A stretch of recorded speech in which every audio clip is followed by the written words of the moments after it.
Today's program is our presenter is Megan Wells, who is an award-winning storyteller and theater artist. She began her career as an actress and director in Chicago, and she also worked as a communications consultant with a Fortune 500 company. And with more than 40 years of experience, Megan has developed an extensive story repertoire, and today she's going to share with us the story of Dr. Jekyll and Mr. Hyde and some other frightful tales. Let's welcome Megan Wells. Hello, everyone. We are in my Zoom room. It's formerly my office. So I do the best I can to create a set and an environment for you. You'll notice some little things, like sometimes when I move, it changes the focus and the lights adjust a little, and these are just some of the things we're working out technically in this environment. Every now and again, I might just go just one tiny little bit out of focus. So that's our new world for a while.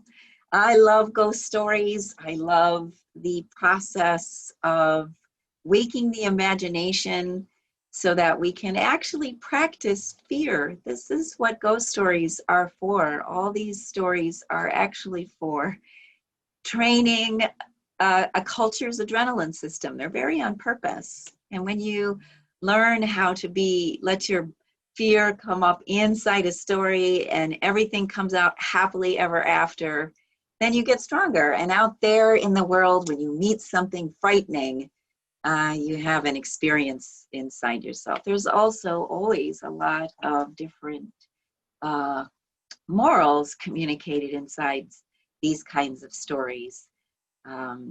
Who's good, who's bad, how do you take care of yourself, all kinds of. So we've been doing this, one of the oldest forms. Now, the form I'm going to do for you today, rather than that old folklet tale form, is literary form, because as you know, there's just fabulous writers who've been in love with the form, and it's predominantly what they do. They write scary stories, provocative stories. And so I thought what I would do is start first with a piece that was written by our very own Illinois Ray Bradbury.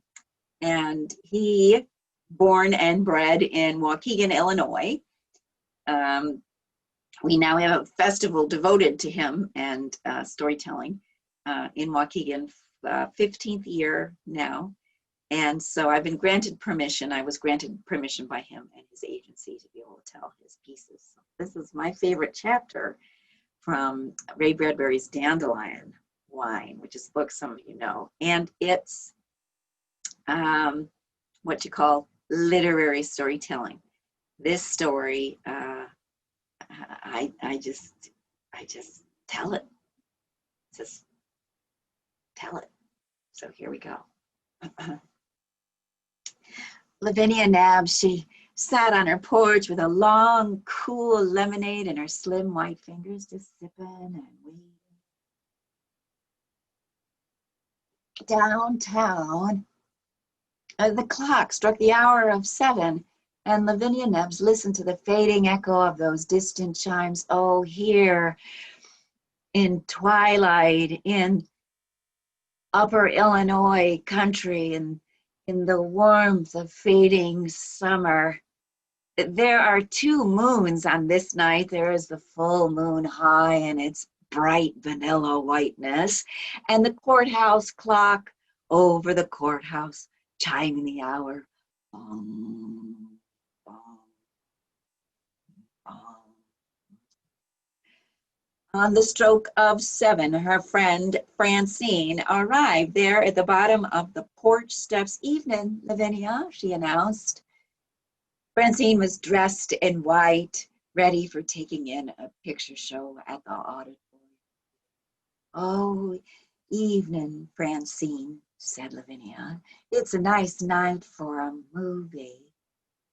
She placed her lemonade glass down then there, right on the railing. The door was already locked, and down she went the stairs of her own porch, painted yellow, grabbed up Francine's arm, and the 2 ladies walked down Park Street. Oh, such a nice night for a picture show.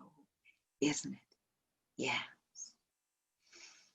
Where you going, girls? That is the voice of Miss Fern. Miss Fern, who lives 3 houses down on a catty-corner angle from Lavinia. Oh, we're going up to the auditorium to see some Charlie Chaplin movies. Would you like to join us? Oh, you wouldn't catch me out on no night like this, not with that lonely one out there in the ravine strangling women. I'm going to lock myself up in a closet, and you should do the same. Oh, bosh. Lavinia,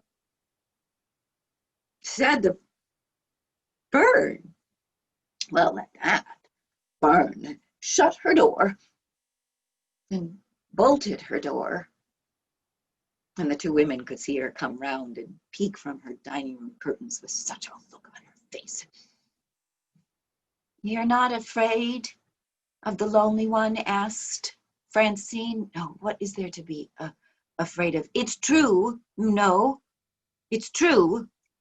2 women have been found in that ravine, strangled, they say, with their tongues just sticking out of their mouths. Oh, now the killings always come a month apart. They come a month. Well, it's always been a month. Maybe we shouldn't go. Maybe we'll just go home now, because it's going to be you all alone. After the show, you'll drop me at my house. So it'll be you coming back through the ravine all alone. And maybe it's a month. Maybe the lonely one is waiting there for you. Hush now, Francine. Hush with that talk. Well, they were standing there now by the ravine. The great ravine that divides the town in half. It was full of creature and insect and plant life with a low humming and murmuring, and it smelled like an ancient greenhouse, like washed shales. Come on, said Lavinia. I don't, come on, I know a shortcut. Lavinia pulled on Francine's arm, pulled her into that oncoming darkness, the sun now coming low in the sky. And as they went in, the trees so tall, it was only a little bit of light that entered in through the branches. They walked swiftly through that mosquito-delicate silence. Lavinia, look. I see, said Lavinia. The 2 women stood stock still. They squeezed each other's hands there before them on the ground, laying out on the ground, laying out as if she had just come out to spend an evening in the ravine, looking up through the trees at the midnight stars. But her arms were at either side of her, very still, on either side of her, like the oars of a boat. Her eyes were open, but dark, like pieces of coal, and her mouth slightly open. It was Roberta Douglas. Lavinia. Well, Lavinia, she quickly pulled her senses, and they went and fetched directly to the nearest house so that they might ring up the police. The police arrived, and their boots crunched in that dry summer ravine, sticks and grass, and they laid a white sheet there over Roberta Douglas, who lay there so still, and then the policeman turned to Lavinia and Francine. Now, ladies, you come down to the station tomorrow, and I will ask you some more questions. I want you to be getting yourself home tonight, straight home, you hear me? Straight home, said Francine. Straight home. And they could see the policeman's flashlight guiding them along. And so they went along. You're just going to walk me home then, right, Lavinia? You're going to just walk me home, and then you'll call a policeman to come and escort you all the way back to your home. Or no, we should turn around and we should take you home first, and then I'll. Now, nonsense, just nonsense. Shh. We're going to go to the auditorium to see some Charlie Chaplin movies. We are not. Yes, we are. Roberta Douglas loved Charlie Chaplin. You know she did. And we need something to lift our mood. If we don't, we're going to think about that white sheet here in this ravine for the rest of our lives. Now, come on. And Lavinia marched Francine right out of that ravine, up those steps, those 126 dark green steps right out there onto Main Street, marched her right down Main Street all the way to the auditorium picture show. They didn't go in. They stopped at the drug shop right next door. Evening, Henry. Oh, evening, Miss Lavinia. Evening, Miss Francine. He only had eyes for Lavinia. Evening, Henry. What can I get for you, Miss Lavinia? Well, I'll take a nickel's worth of green peppermint chews for eating in the picture show. Yes, Miss Lavinia. And you could see his little silver shovel scooping up those green peppermint chews, putting them in that crisp white bag, handing them to Miss Lavinia. Why, she was the only maiden lady left in that town, the prettiest maiden lady in that town. And Henry was not yet married. The two women turned now to walk out of the drug shop so they might make it in time for the second showing of the movie.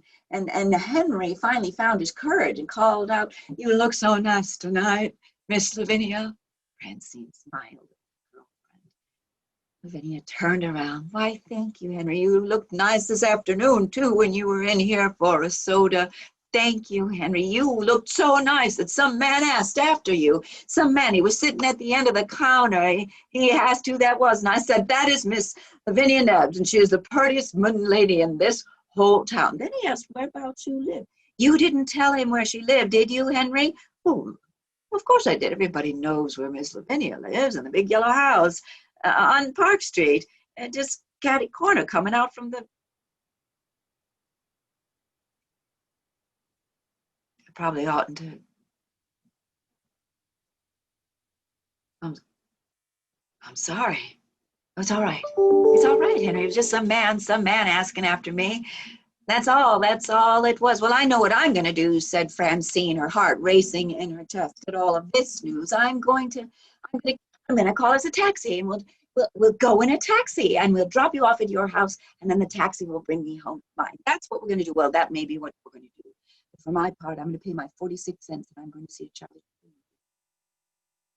And Lavinia Nebbs, she went straight over, and she bought her ticket, and Francine bought her ticket too.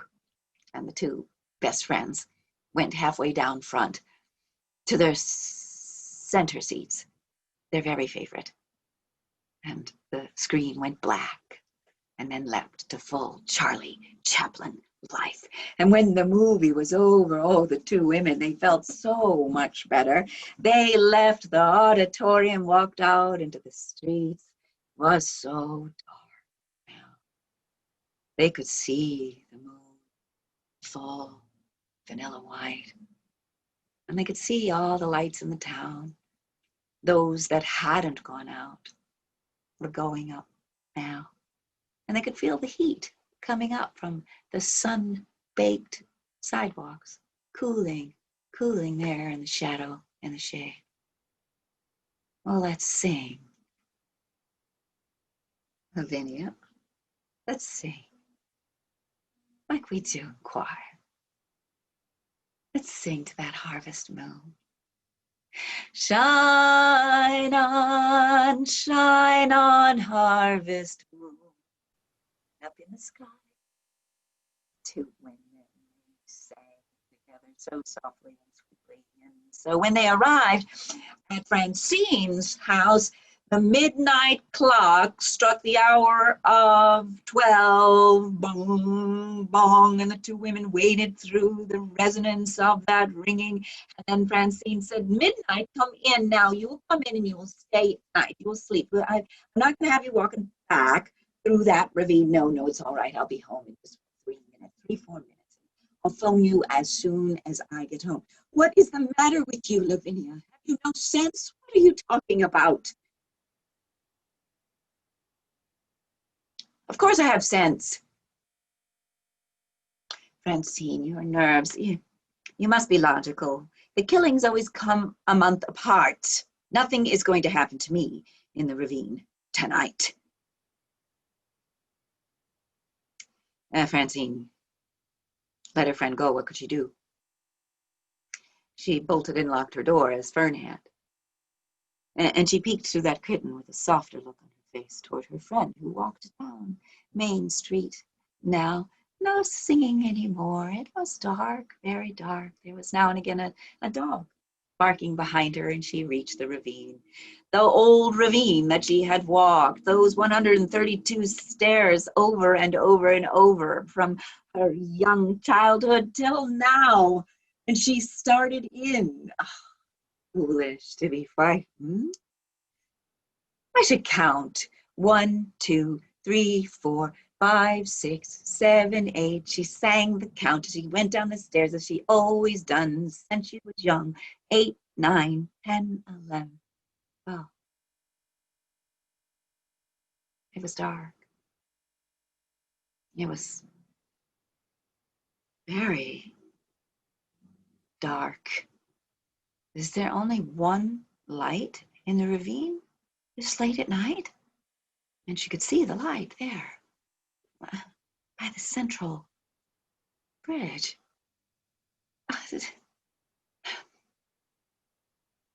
15, 16. Oh, where is that? And she lost place in the count. Her heart was racing really fast. 17, 18, 19, 20. Why am I so upset? Oh, and she remembered. She remembered that story that her father always used to tell to her and Francine when they sleep on the porch. That story about that boogeyman who would come into your room, creeping slowly up the stairs. Father would always count the stairs out loud. It was this counting in her mind mixed with the dark of this ravine, and yet there all of a sudden, Lavinia stopped frozen and screamed.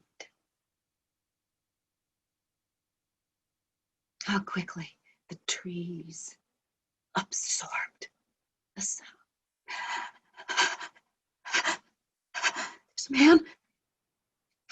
There's a man standing on the bridge. She looked. No, there was nothing. No, she looked. No, there's nothing. It was just a trick of the light. But yet, every leaf, every shrub, every meadow grass had seized its particular tremors to listen to the sound of Lavinia Nebb's exploding heart. It's just telling myself that scary story. That's all. I simply need to get myself home. And she moved much more quickly now, counting the stairs as she went down, and as she went down, and as she went down, and as she could hear. No, it's not possible. Yes, she could hear behind her footsteps. No, it's just an echo. She slowed, so there would be no echo. She took a step and heard it. It made no sense. She saw the man on the bridge in front of her. She took another step. There was an echo of a step, just a fraction of a moment after hers. She took a step. An echo. Run, her mind screamed. Lavinia Neb ran down the rest of those 132 dark green steps, down, down, down into the center of that ravine. There was the bridge. Over the bridge she ran, her inner voice crying out to her, fast, fast, just get home, fast, over the bridge, all the way over the bridge. Then there's only the two trees, and then I will be there at Park Street. Oh, please, I just want to get home safe, and I promise I will never, never go out in the ravine at midnight ever again. She made her way through the trees across Park Street. She didn't think about Fern at all now, and she got the steps of her own house. You could hear the sound of her feet pounding and echoing as she went up those steps, and she saw that lemonade glass, that little lemonade glass just sitting imperturbably there on the railing. But this was not a time for lemonade. She reached for her key in her pocket to unlock the door. The door was already unlocked. Did I forget to lock the door? I don't remember. She closed the door. She locked it now.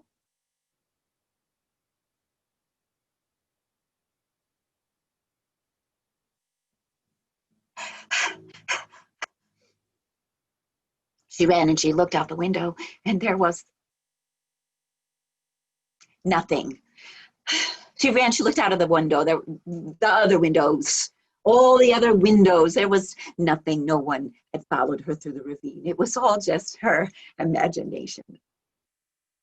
Still, she would keep her promise and not go walking through a midnight ravine again.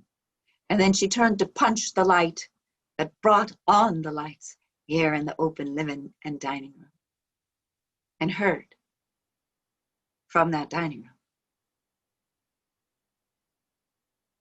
the sound of a man clearing his throat. Dun, dun, dun. That is a chapter from Ray Bradbury's Dandelion Wine. And if you know that book well, you'll know that not all the chapters are scary. Many of those chapters are very beautiful, but they are all filled with imagination, just like that. I do want you to know that Lavinia Nebs survives, and in fact, she is the one who captures the lonely one and clears the town of that lurking man of murder and shadows. Next, I would like to do for you a story called The Strange Case of Dr. Jekyll and Mr. Hyde, a very famous piece by Robert Louis Stevenson. This one comes out in a first-person voice. And here we go. Short but powerful piece.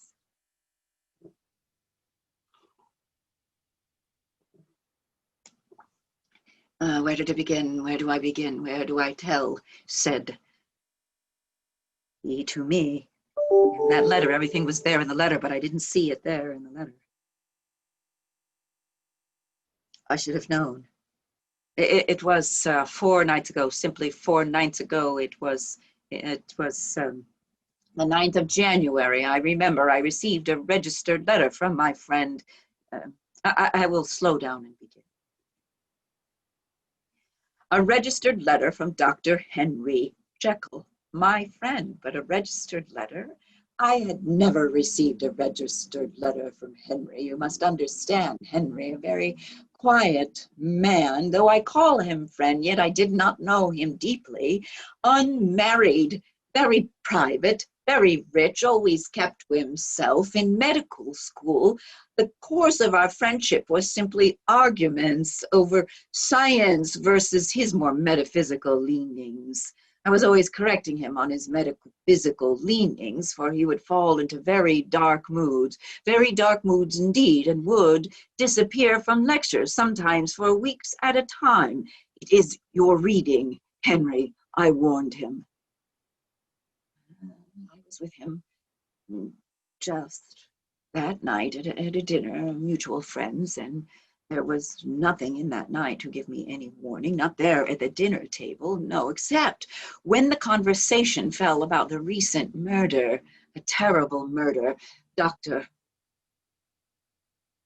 Carew, a good man, a retired man, old now, deeply respected, always going for his daily walk in the same place, and some man of shadows, some brute, came out from the shadows and beat him in the street. Well, no one could talk about anything else. Why such a thing happened to such a good man? Well, we were all discussing it at dinner, and then one said that there was a servant woman who had witnessed the murder, and she had said she recognized the foul being. It was a man who goes about by the name of Mr. Hyde, but none of us knew Mr. Hyde or had ever heard of a Mr. Hyde. He was a mystery to all of us. That's when I looked over at Jekyll's face, and I noticed that he had stopped eating and had gone perfectly still. I didn't think anything of it until now. The registered letter was this.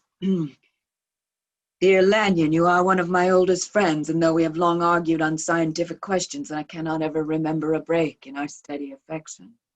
You know I have few friends, but I have ever counted on your loyalty. If you ever said to me, Jekyll, my life, my honor, my reason depend on you, you know I would sacrifice my entire fortune in my left hand to help you. What is this? Now I say to you, Lanyon, indeed my life, my honor, my reason are all at your mercy. Do not fail me. Well, of course, my heart began to race at that point in the letter. Postpone all your other engagements tonight, I beg you, my friend. At the receipt of this letter, journey straight to my house, where my butler, Poole, will be waiting for you with a locksmith. You will force open the door to my office, but only you are to enter. In my desk, break the lock if you need to, on and on about this desk and about this drawer and the exact placement, and that I should leave now, and that at midnight I would wait alone in my consulting room to meet some stranger. Without fail, invite him into the privacy of your consulting room. This strange letter. He's lost his mind completely, it is clear, but yet I have no proof. I will do what he has asked. So I did. I went directly to Jekyll's house, where his butler, Poole, was already waiting for me, and in the butler's hand, a letter that he too had received. He guided me to the door, and there was already a locksmith there in place, opening the door with his ring of skeleton keys, one after another, after another. It must be one of the old set of keys. Put out a set of keys, brought out another, now even older.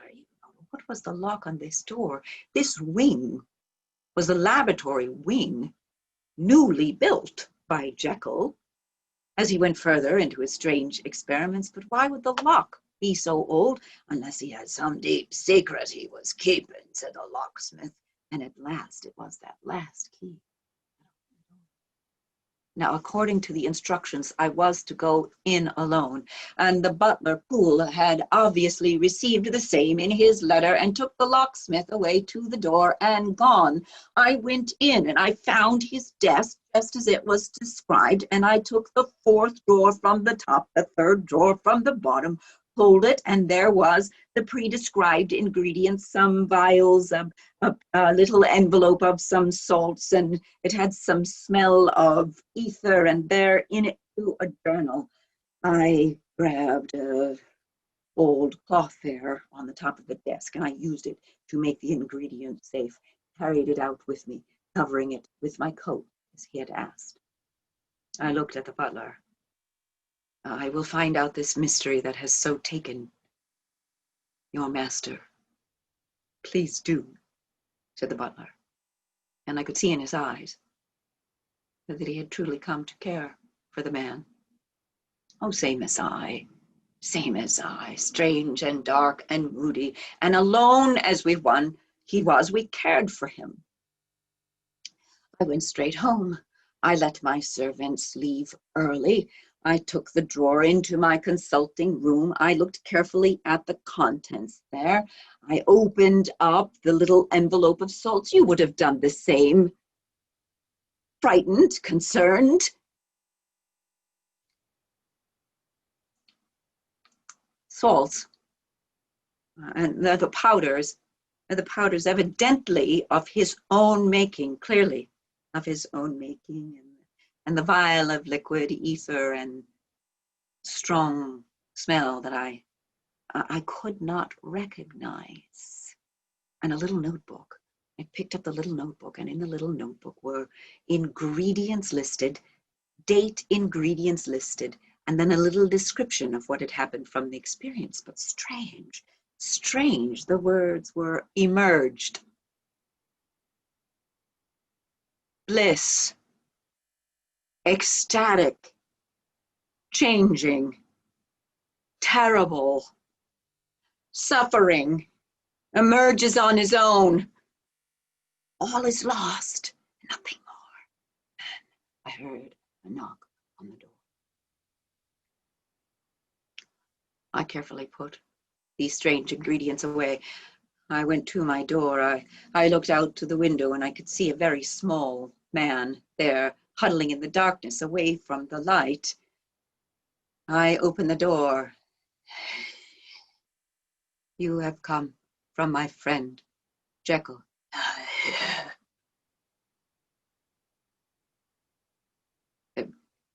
Come in. The strange man went past me.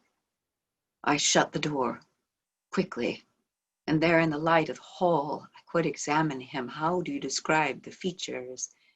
The features may have been handsome, but they were all collapsed now and twisted with such a look of hate in their every part.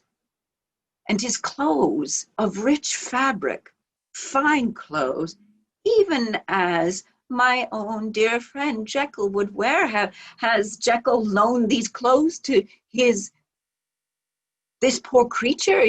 Is this the Hyde that everyone is hunting since the murder? The collar was unfitting, the sleeves overlong, the pants had been rolled, and you could see as his hands fidgeted here that even the pants had to be rolled.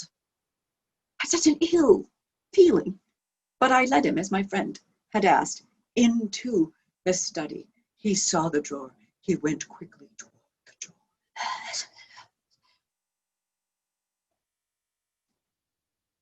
Mr. Hyde, I need a graduated glass. How can I mix this? Not a graduated glass. He looked so desperate.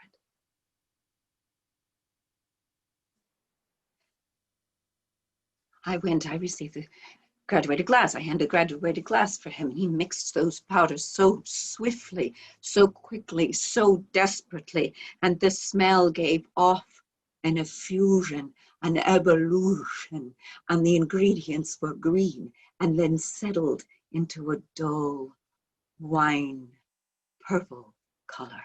And then he held it up. Would you have me drink this here in your sight? So at last the burning question between you and Mr. Jekyll may long last be answered. You think you know your science, and you deny the metaphysical. Or will you have me take this and go, and you will never be the wiser, and know what darkness lurks in the lives of men? I was too far in. So I said, yes, stay, I will see you drink it. Well, he threw it back and then threw himself over, putting his hands there on the table. And how do I describe what I saw? It looked as if a great large fish had leapt out of its water and was simply holding and flapping there, trying to adjust from water to air. Open mouth, gasping, and slowly before me, he melted and unmelted. From Mr. Hyde to my friend Henry Jekyll, the suit now fitting him perfectly. His first act, to roll down the cuffed pants and straighten his sleeves, as if by doing so he might find his sanity. Oh, he explained everything to me there in the consulting room. Oh, everything. How he had started with these powders and released something from deep within him, a wild place, uncaring of rules, taking and living in a way that he could never live on his own. His darkest dreams, desires, and wishes now free and walking the streets, and it began to progress and change until at last he could no longer get, yes, Mr. Hyde, back in. Can you? The only thing now that gets him back in is this mixture. And I cannot say how long it will last before he merges again. I must get far away, for Hyde will hang on the gallows if he is caught. Do you understand and forgive me? I let him go. And I did not fetch up the police. No, I will fetch up the police. But I will give my friend some time because I don't understand anymore.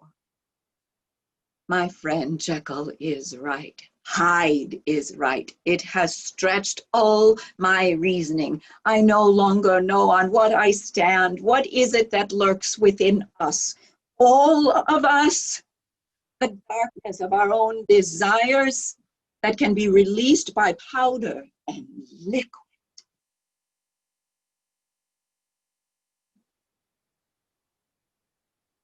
And be so free with its hate.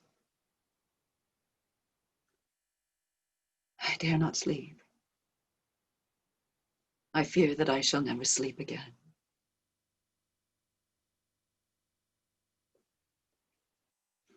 The strange case of Dr. Jekyll and Mr. Hyde. We have one more story for you. Now, this story, I'm going to show you a recording, and because it's a great story about, about ships. And I filmed it outside in the night. You can hear the crickets, and there's a full moon, and it enhances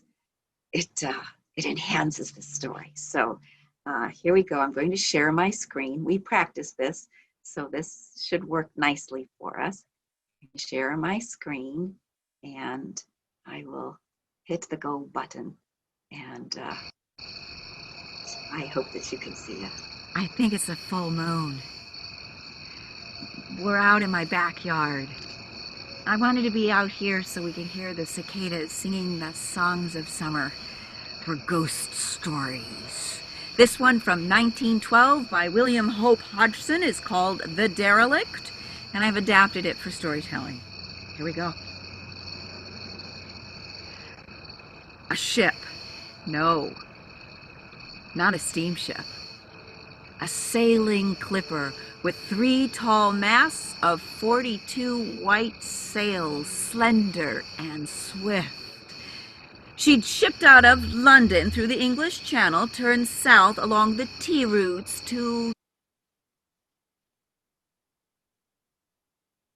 China, 65 days of fair and beautiful winds until they came to the south tip of Africa, were just ready to turn the bend toward the Cape when a white swelter rushed out of the west, lightning and foam, a dreadful storm. She took it very hard.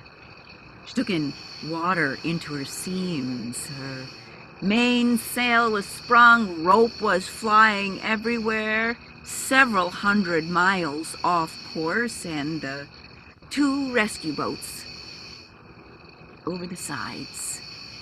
But in the morning, the storm was over, and a brilliant sun showed a calm sea, so the navigator, Selvern, the second mate, was standing starboard at the railing with his scoping glass and saw to the west another vessel.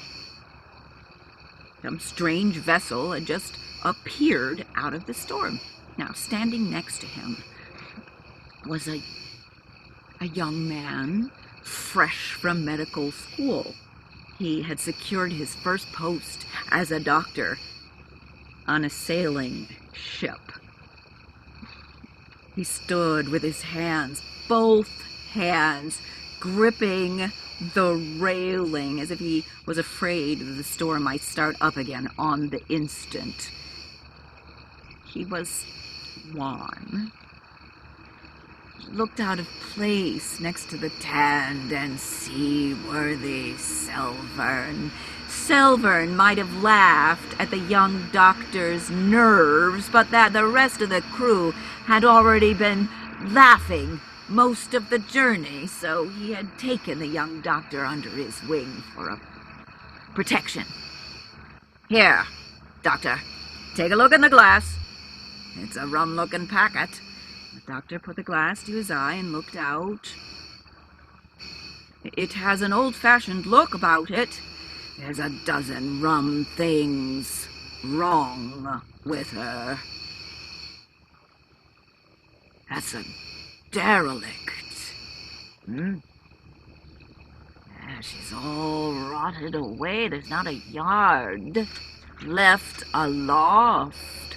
Wonder if standing rigging hasn't gone down too. Look at her bow. She ought to have gone down to Davy Jones long time ago. Captain, let's have a look at her. I dare say she'd be worth it."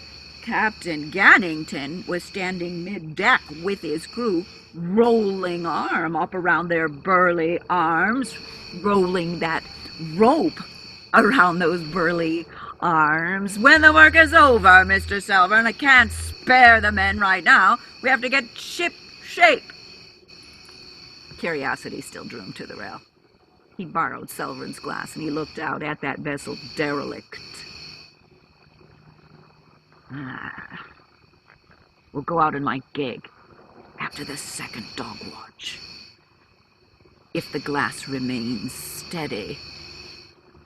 Well, at that, the captain turned all the men to it, even the doctor, kept them hard at it until after sunset, second dog watch, he manned the captain's gig with 6 crew at the oars, his second mate, Mr. Selvern, and at Mr. Selvern's urging, the young doctor. Well, Tom Harrison, tall and strong, was at the stroke oar pulling, and so they quickly shortened that distance between the two vessels.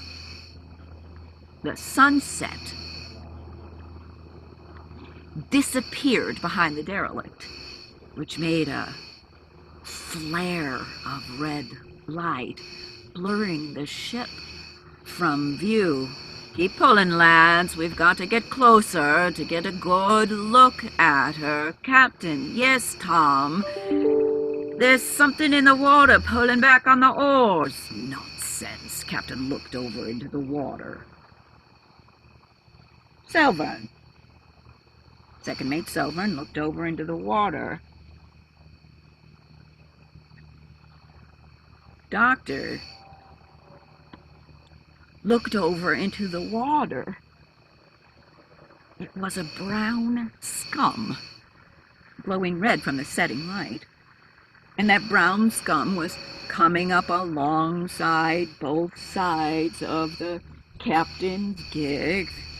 "Queer stuff," said the captain. "What do you make of it, Selvern?" "Oh, there's something rotted in the derelict's cargo. It's working its way out through her seams. Can't be old tea, can it? Pull, lads!" There was no talk after that. Pulling was so hard. And there was, in fact, a faint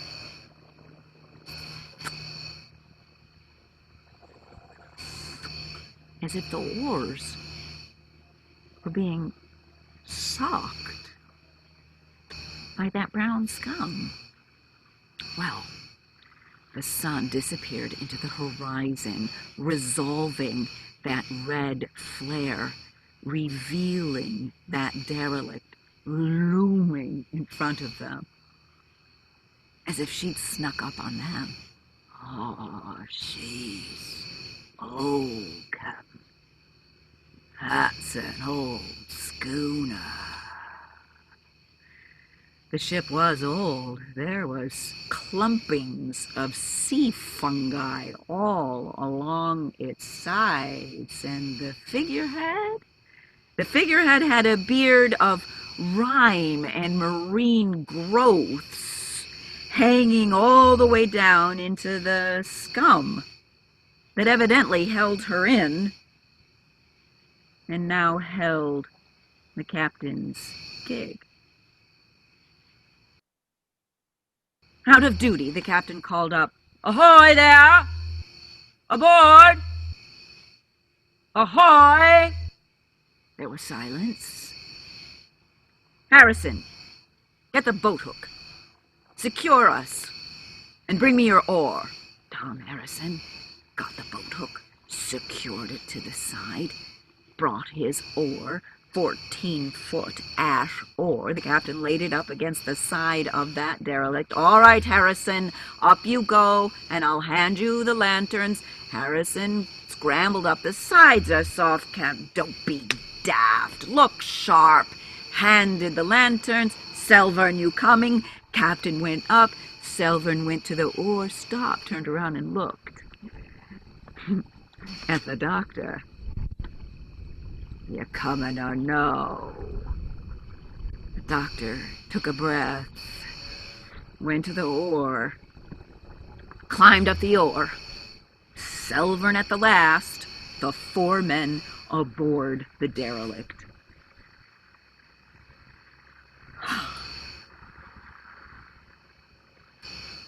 The smell.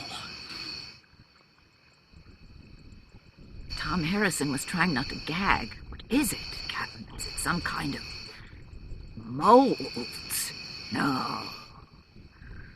Rats," said Selvern. "Must be lots of rats." "No," said the doctor, "it's not either. It's..." He shook his head as if he was having an inner argument. It's like..." Captain spun round. "Like what?" "No, can't say. Can't say until I'm sure. Give me a lantern." Captain took a lantern, handed the other to Selvern, and those 2 old salts lifted up the slides on the sides of those lanterns. So then, holding them high, those wide beams of light touched the whole of the ship, which was gray. Grayish green, like a skin covering all of it, disguising everything. "Sure," said the captain, "it's mold." And then, peering about, his eyes caught 2 mounds at either side of the boat. Guns. "I thought as much, Selvern. It was a privateer. That'll explain the cargo.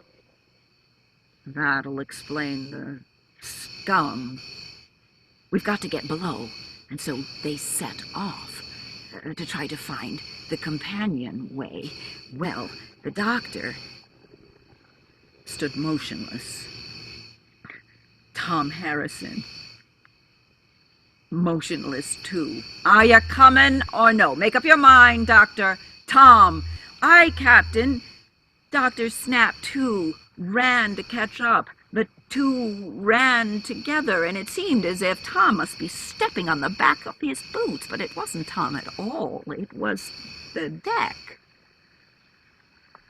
It seemed as if the deck was pulling or gripping at the bottom of his boots. Tom Harrison noticed it too. "Did you see that, Doctor? It's like the scum pulling on the oars." Well, they arrived to the doctor and the second mate, who were looking up at the main pole, covered in salt encrustations from top to bottom. Selvern went round to do some more investigating. "Captain, aye? Sea lice." "What?" "Sea lice. Hundreds of them. Come and look." There were hundreds of sea lice on the deck, but not black, no, clear, and some of them huge. They looked like they were filled with water, but in it you could see the bits of the gray mold that they were eating. I've never seen the like of it except on a living cod, said Silver. What are they doing here? Oh, pay them no mind. They won't bring us any harm. We've got little time. We've got to get to the hold. Come now, Captain set off again. The rest of the men followed, and there, toward the stern of the boat, there what must have been the companionway, now completely disguised, of course, by that gray-green mold. The captain gave it a good kick, and the whole thing wobbled sloppily. There's no woodwork. It's all gone soft. Doctor, take my lantern. The captain hauled back to give it a heavier kick, but Selvern stopped him. Don't. What? Listen. I don't hear anything. Listen. Don't be fancying things, Mr. Selvern. I've got to shift this muck if we're going to get below. But then they heard it. It was a rhythmic beating from down below, from somewhere down below the derelict. Beating like a heartbeat. And then they saw the companionway was attuned to that beating, was quivering with the beating. And now that quivering was slowly descending and becoming ripples, and the ripples were still descending all the way to the bottom of the companionway and then rolled out onto the deck, rolling and rippling until it shuddered right underneath Tom Harrison's boots. Well, Tom Harrison had it. Yelled, grabbed the lantern from the doctor, turned and ran it back over the deck, back toward the boat, back toward the captain's gig. Well, the captain hollered at him, of course, "Bring me back that lantern!" But Tom couldn't hear because he was now stuck in the deck. He was pulling up his feet one at a time, pulling up his feet up out of the decks. The lantern now was swinging wildly from side to side as he now tried to pull up his left leg, and then losing his balance, pulled again on the right leg. The mold had gone all the way up to his knee. When he pulled it out, it was gone bloody. He dropped that lantern. He fell face first onto the deck. The mold came onto him, over him, covered him completely. Where Tom had been standing, there was now nothing but an elongated cocoon of wriggling mold. And then there was a shudder underneath Selvern's boots. He tried to shift his legs. He could not shift his legs, lost his balance, flung out his arm, grabbed onto the captain. "It's got hold of my feet! It's got a hold of my feet! Doctor!" Doctor swung into action. He put his arms underneath Selvern's arm, grabbed tightly around his chest. The captain lurched, got his arms around Selvern's waist. "Now pull!" They pulled. They pulled. They heaved mightily to rip Selvern out from that clinging muck. Selvern's scream was of agonizing pain. He lost consciousness, fell up against the captain. "Run, Doctor, run. Go stern, go toward the railing. Lads, bring the boat aft. Bring the boat aft." Well, the oarsmen, when they heard Tom Harrison scream, they had already unsecured the boat hook, and they were already pulling. And when they heard Selvern scream, they knew which direction. They were pulling and pulling through that resisting scum. "We're coming, Captain," they called from the dark. Well, the doctor was already running, but he had no lantern. He was simply running in that dark, for a cloud had come and covered the moon. He reached for his matches, lit a match, saw the railing, threw the match over the railing. "Boat ahoy!" Match fell slowly down. It was dark again. He made his way toward that railing, lit another match to see, and there, at the back of the boat, at the stern of the boat, by the light of that match, piles of bones. White, clean, dry bones. Tom Harrison was not the first. The match went out. Captain made it alongside. Doctor shook Selvern. Selvern came to enough to realize the danger. They helped Severn climb up to the railing. "Boys, aye!" He jumped down, landed into the boat. There was the sound of a splintering oar. Doctor went next. Captain came last. "Pull, boys," said the captain. He clambered to the front of the boat, took up Tom Harrison's oar. Tom Harrison's partner asked, "Where's Tom?" "Dead. Pull. Don't talk, or we'll all be dead." They pulled, and the doctor, well, he was ripping his shirt so that he might wrap up Selvern's wounds. The boots were gone, the trousers were gone. It was bloody, and the feet. He wrapped it to stop the flow of blood. And then the clouds came away from the moon, and by that moonlight, the doctor could see coming from that monster ship tentacles, gray, green lippets of mold, reaching out for those 7 warm men. She's alive.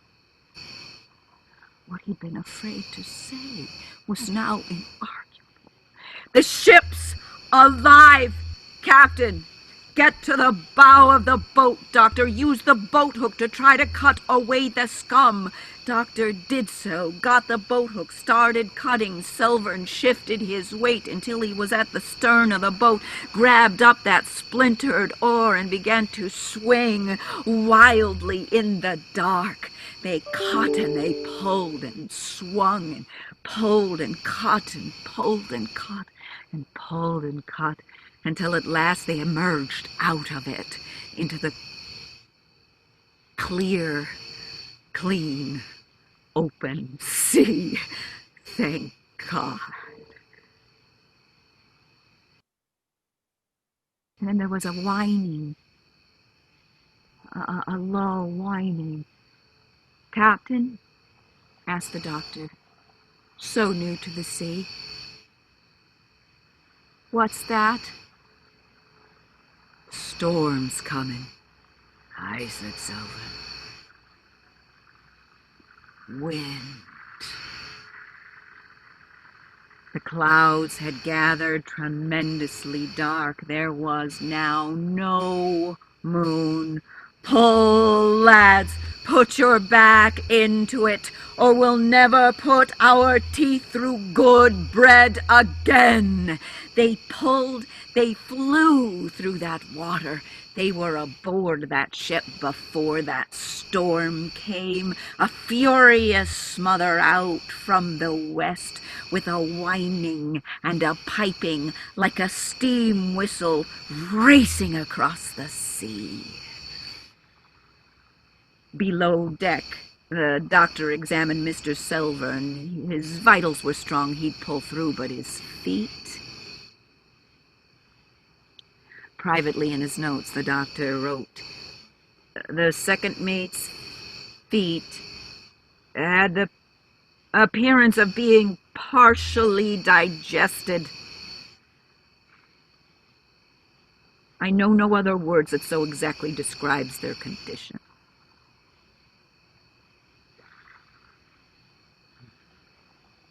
Morning brought a brilliant sun, and Selvern handed his scoping glass to the doctor.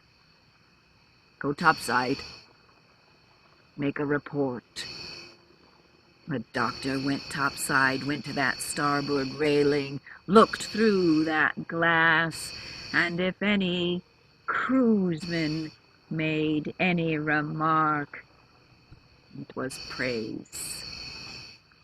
There would be no more laughing. Through the glass, the doctor saw nothing. The derelict was gone. She'd been brought by a storm and was taken by a storm. Lost now. Lost as utterly as any heart could wish.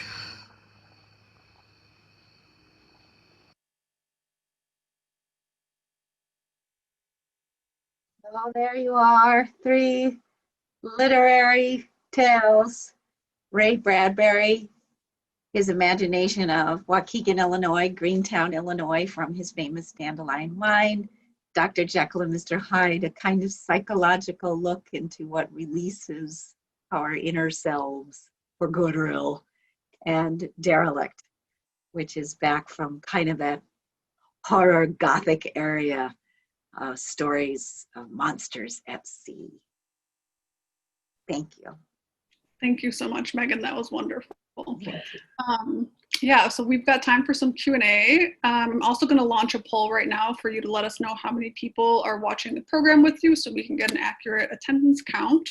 And a reminder again, you can put your questions in the Q&A box, or you can use the raise your hand feature and we can unmute your microphone to ask a question that way. So we did get a question, I think this came in during the Jekyll and Hyde piece, and asking if you performed this in a theater before. She said that you were making her have the chills. Good. I'm predominantly a touring storyteller, so festivals. I've done this particular piece at the National Festival. Lots of libraries. I love the libraries. I really think the libraries are the future of theater in many ways. It's right in your own backyard, and it's magical. It's magical what we can do with stories in the libraries. Colleges and clubs. I go to a lot of clubs. I do a lot of storytelling at clubs and things. So museums, Chicago Symphony Orchestra, Johnson City Orchestra. I just pretty much say yes when people call. Great, thank you. Another person thanking us. Someone saying that they're not going to sleep well tonight because you're so talented. So, we did this program in the afternoon, so hopefully, it'll wear off a little bit. Yeah. Here is a very old trick from the South. One of the stories in the South, very, very old, is that you take your shoes off whenever you're feeling frightened. You just need to take your shoes off and you put them, I can hear. You take your shoes off and you put your shoes like this. And any ghoul that happens to come in through your window cannot tell which shoe to try on first. They're absolutely riveted by it. They're stuck by it. They will just be trying to figure it out until the rooster crows. And the other thing is, they say it's really important to have screens. Don't open your screens, put down your screens, because they're powerless over counting the squares in screens. So, or you can just toss rice on your floor. They have to count that too. So there are a lot of ways you can protect yourself. All right, we got some practical advice too. Excellent. All right, well, it looks like that was all the questions and comments that we had. Thank you, Megan, so much for this. And to everyone who joined us, you'll get a survey. Please let us know what you thought about the program. And again, this is being recorded and will be up on our YouTube channel in a couple days, and will be up for 2 weeks. So yeah, thank you, Megan. Take care, everyone. It's strange times, and we all need each other.